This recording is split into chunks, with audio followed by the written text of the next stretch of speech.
Hi, good morning, afternoon, or night, wherever in the world you are. My name's Mike Godicker. I am the founder and creator of the Silver Crow Method and also the Social Network Shaman.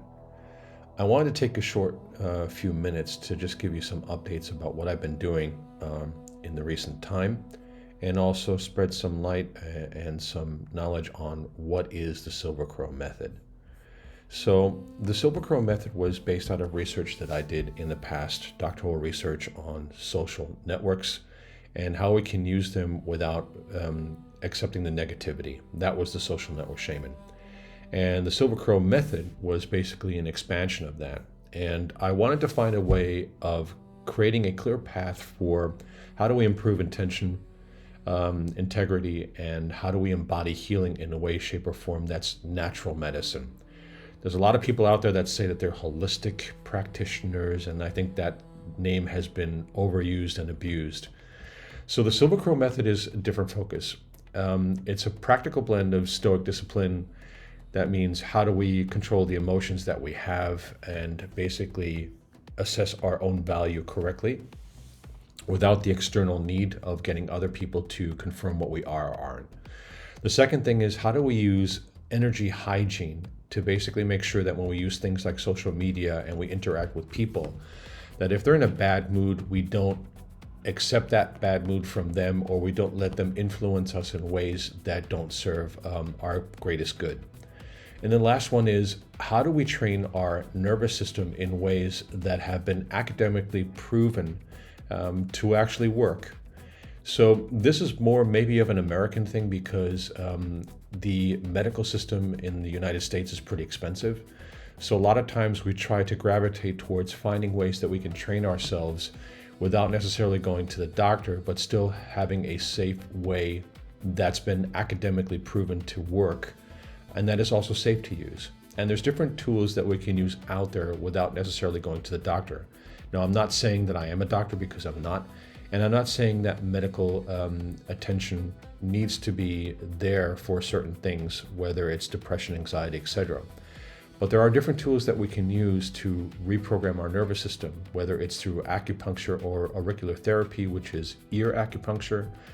When we know the points that we want to use and we have that training or go to a trained practitioner, then we can use those points to basically calm ourselves down, to react in ways that make more sense, and to break those patterns or agreements that we've basically built in our lives. So this combines a whole bunch of different natural medicine techniques out there without focusing in on being religious or telling you what to believe in, but focusing more on the things that actually work without getting too caught up in the hocus pocus and the broomsticks aspects of these things. Or that's what I call it. So I hope that you enjoy this approach. If you do and you want some more information, the website is thesocialnetworkshaman.com. And then there's a specific tab for the Silver Crow method, which talks a little bit more about the foundation, the practice, what safeguards we use, and the three basic pillars, which is ethics first, sovereignty, reciprocity, and content or consent guide to everyday practice. Less chatter, more signal. So small rituals or things that we can use to reprogram our nervous system, clearing boundaries that we may have accepted from others through our past or through our cultures, or training that we've gotten from other people or trauma, measurable changes in how we focus on life, and then very science friendly. So how do we use breath? How do we use vagal toning? And how do we focus on the blocks that we can track and basically get rid of those blocks in our lives in a way, shape, or form that's academically proven and is science-based. So with that, I hope that you join me on this journey. Take a look at the YouTube channels and the Instagram channels. So there's a whole bunch of different things that we do to teach these practices.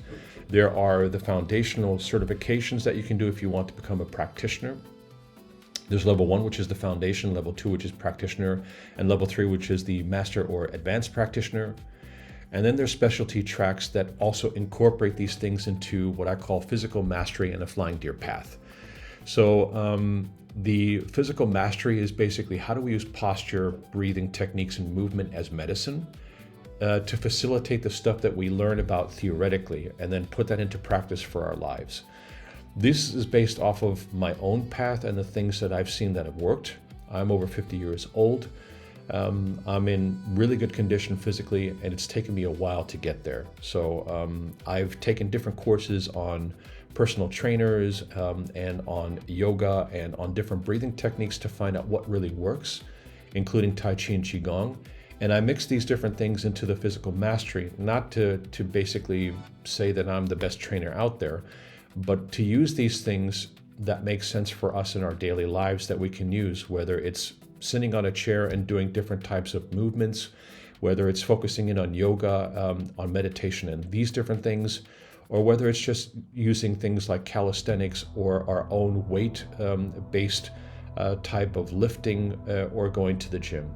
Physical mastery teaches us how to incorporate these things into our daily lives without spending too much time on doing that. And the Flying Deer Path is a specific type of medicine that was created through a friend of mine, and it teaches us agility, how to be present in the life that we have, and how to use that creative flow so that if we are artists or practitioners or whatever we do in our lives, how to be much more present and also enjoy the path that we have. And then the last one is cyber shamanism, and that combines these different practices into, if you work in security, if you work with digital services, how can we use these things in a way, shape, or form that doesn't take away our attention? How do we create what I call digital boundaries? And how do we use what I call sober tech? So not focusing in on basically drinking the Kool-Aid of things, but using technology in ways that serve us and our greater good without succumbing to the manipulation and AI-based technologies that are out there that rob our attention and try to reprogram the way we look at reality. With that, thanks a lot, and I hope you enjoy this path, and let me know what you think.